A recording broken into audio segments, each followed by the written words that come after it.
I think that it's moving very well because gay marriage just became legalized, and I think it's a really good thing for everyone to be able to love who they want to love and for everyone to have the opportunity to get married to whoever they want to marry. But I think some of the things that are next include cultural competency in medical care, particularly, say, in the state's psychiatric hospitals, enumerating anti-bullying in the schools, working on allowing Clevelanders who are trans to change their birth certificate marker on their birth certificate, the gender marker. So there's a lot of things. I also hope that we'll be able to see additional changes, especially in the area of work where I am in healthcare, where we see more and more people come into the healthcare system from the Affordable Care Act, which was sort of deemed okay by the Supreme Court. Thank you, Supremes. But more importantly, as more people come in and they have these health needs from diverse backgrounds, we need to have people who are trained with the skill sets to treat them with respect and to offer them both the clinical and cultural competency that they deserve. That's what I see in Cleveland. And I say ditto. And that's why I had him do all that talking, because I knew he would be able to say what we wanted to say. So definitely for healthcare. We still have a long way to go for equality in Cleveland. We have economic equality that must be addressed. We're one of the poorest large cities in the nation, and that's holding us back in all areas. And so we have to address economic equality and also keep our eye on full equality for people who are in same-sex marriages so that we can fight for their rights to have rights to their own children in adoption.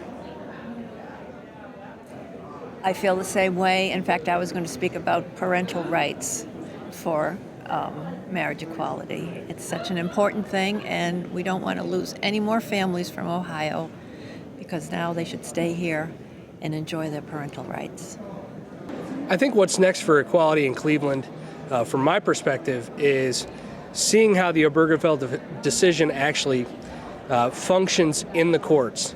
As an attorney that practices in family law, seeing how that decision functions on a day-to-day, real-life perspective for LGBT couples, and how the courts can better assist LGBT families in working through difficult times and difficult processes. So that's what's next from my perspective.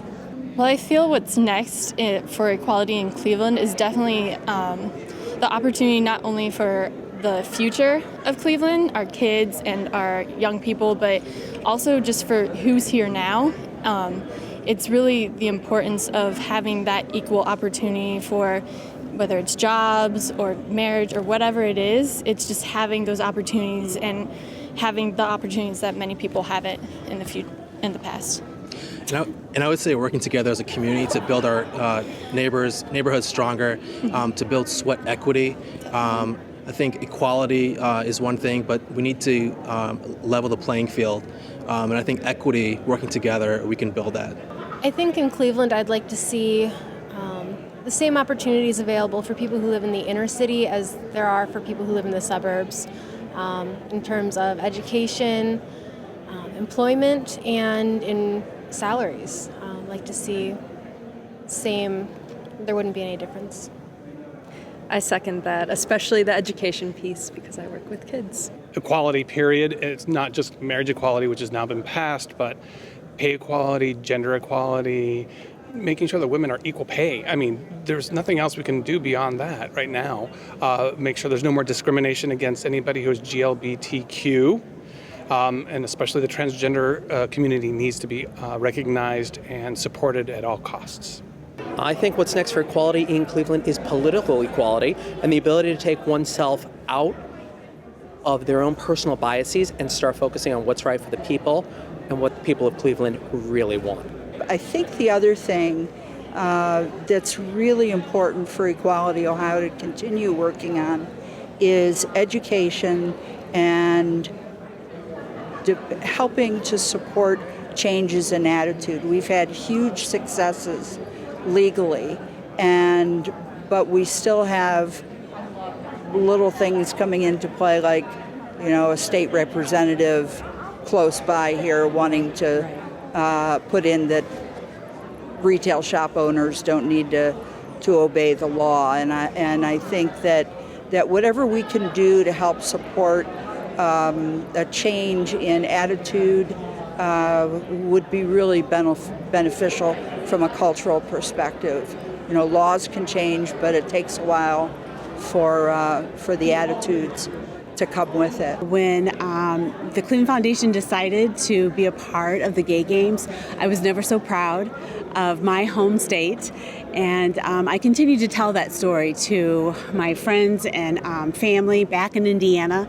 So I would hope that we would continue to be a leader for equality in the future, and hopefully just to be a role model for Ohio and also for the nation. So that was a very exciting story, a very exciting time for Ohio. So that's my hope for the future.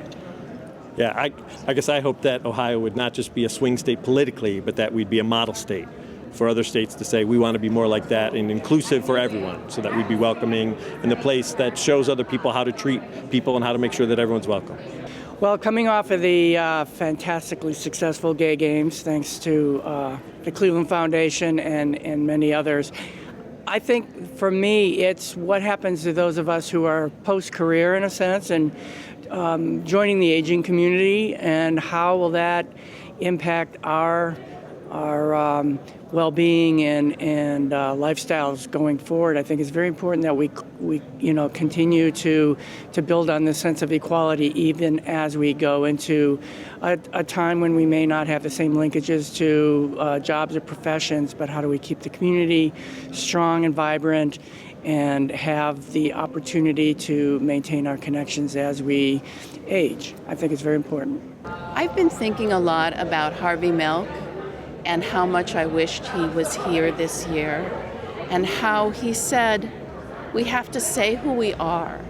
And I think what's next is an amplification of saying who we are that can grow beyond the reaches of the United States, and especially in Africa and other places where that's still a life-imperiling act. So for Harvey, say who you are. And I guess I would add to that, you'd be able to say who you are wherever you are. And that gets into employment and housing discrimination and things like that, which to me should be such gimmies as to why there should even be any issue of that. But unfortunately, that still is. And maybe that's the next thing we do.